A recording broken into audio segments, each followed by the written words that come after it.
So it's been a hot minute. Um, things have been happening, and not happening.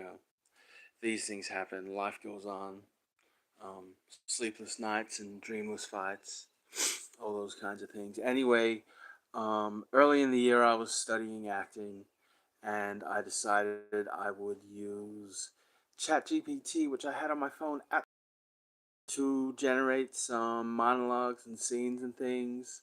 Um, and obviously I'm of a certain age and demographic that is kind of obsessed with Tarantino. Like, it's just one of those things. It's He was very how you say influential on the way I see things and whatnot. Anyway, I used it. I created these monologues. I thought they were brilliant at the time. I don't really know anymore. Anyway, I had ideas and dreams and schemes to use them and um, all that kind of stuff, but then life got in the way, as it does. Um, so nothing came of them. Anyway, I wrote them all down in this little book here, um, and I haven't even opened them. I haven't even looked at them in a good couple of months, almost half a year. So we'll see how we see. Anyway, I thought I'd make it a little bit fun, not just look at my ugly, stupid face, and get some of my Danish friends to help out in all of this. Sorry, I don't know what that's looking like, but we'll see what we see. Anyway, I did two. Well, they're kind of how you say um, gender neutral to some extent. Well, one's not, but I kind of made it two male, two female. Um, so that's how I'm gonna play it. Anyway, that's not exactly the same way it was planned out, but um, I have an idea of what I'm gonna do. So let's do it. Here are four AI generated Tarantino-esque monologues, read, read by Lego minifigs.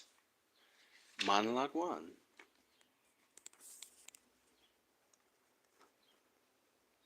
Hello. Okay, how we do this. There we go.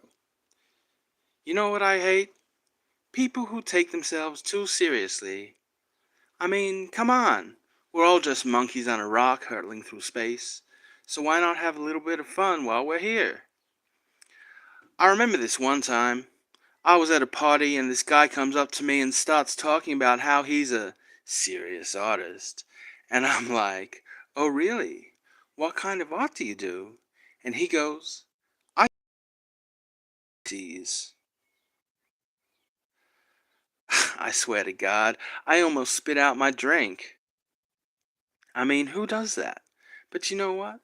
I decided to play along. So I said, wow, that's really interesting. Have you ever thought about doing a series on different types of poop? Like maybe a coffee poop or a taco poop? And the guy just looks at me like I'm crazy. But you know what? I don't care. Because life's too short to take yourself too seriously. So go ahead. Paint pictures of your poop. Wear a silly hat. Dance like nobody's watching. Just don't forget to have a good time. Okay, that was monologue 1. I'll just take a sippy sip.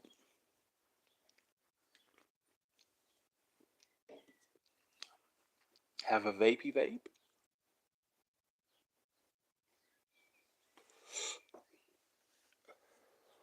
Apologies if the light's not great, but we'll try this one. See how that goes. That's okay. Monologue 2. You know what I love about life? The unexpected. Like the time I was on a road trip with my buddies and we stumbled upon this tiny little town in the middle of nowhere. And I'm talking like one stoplight, one gas station, and a whole lot of nothing. But then we hear this music coming from down the street, and we're like, what the hell is that? So we follow the sound, and we end up at this bar. And let me tell you, this was no ordinary bar. This was a karaoke bar. Now, I'm not much of a singer, but my buddy Dave, he's got a set of pipes on him. So he gets up there and starts belting out Living on a Prayer like he's Bon Jovi himself. And the crowd goes wild.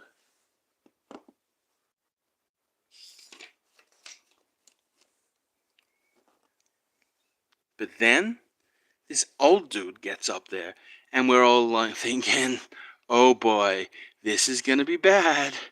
But then he starts singing My Way by Frank Sinatra, and I swear to God, it was the most beautiful thing I've ever heard. And that's the thing about life. You never know what's gonna happen. One minute you're in a tiny town in the middle of nowhere, and the next minute you're listening to an old man sing like an angel.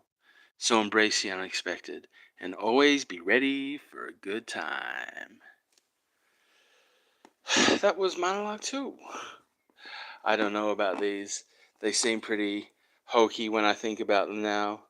Um, but it was all a bit of fun, and as I say, I never use them for anything, so. Anyway, on to the third one. Here we go. About this blind date I went on. It was a total shit show. First of all, the guy shows up wearing a fedora. I mean, who the hell wears a fedora on a first date? It's like he's trying to be some kind of hipster douchebag. And then when he sits down to order, he starts telling me all about his ex-girlfriend. Like, what the fuck? I don't want to hear about your past relationship on a first date. That is some creepy shit. But the real kicker was when he orders his salad and then proceeds to eat it with his hands. I'm not even kidding. He just picks up lettuce leaves and shoving them down in his mouth like a goddamn animal. I mean, I'm all for being casual and laid back, but there's a line. And eating a salad with your hands is definitely crossing it. Needless to say, there wasn't a second date. But at least I got a good story out of it. Well, indeed you do. That was my bug 3. And as I say, the more I read these, the less they sound like anything that would be in a Tarantino movie. But I guess it's that kind of Reservoir Dogs gotta have a story to tell kind of thing.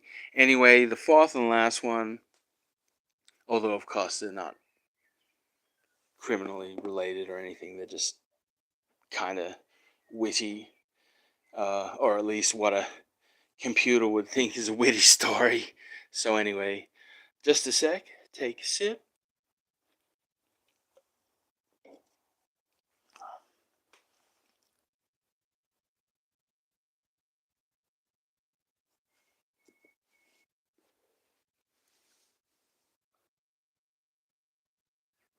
Okay, monologue 4. This time, I accidentally got high at my grandma's house. I was visiting her for the weekend, and I find this bag of what I thought was oregano in her spice cabinet. I figured I must have, she must have bought it for a recipe or something. So being the curious person I am, I decided to roll a joint and smoke it in the backyard.